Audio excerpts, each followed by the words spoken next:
اللهم صل وسلم وبارك على نبينا محمد صلى الله عليه وسلم.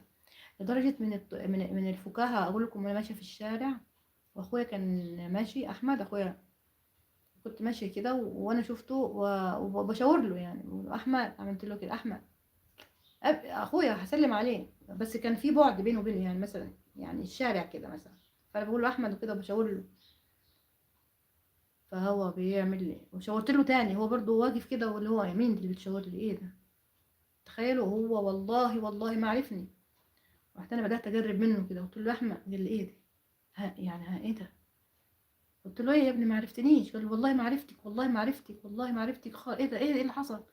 قلت له عملت رحت لدكتور التغذيه ومشيت على نظام غذائي والحمد لله رب العالمين يعني، زي ما انت شايف. قال لي والله ما عرفتك.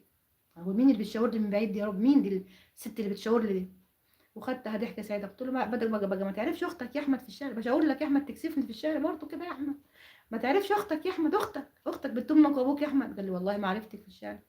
والله اقول مين يا رب الست اللي بتشاور لي دي، وخايفه اشاور لك يعني، اقول مين يا رب اللي بتشاور لي؟ والله هذا ما حصل. لغايه دلوقتي كل ما اشوفها اقول له فاكر يا احمد اليوم ده؟ يقول لي اسكتي والله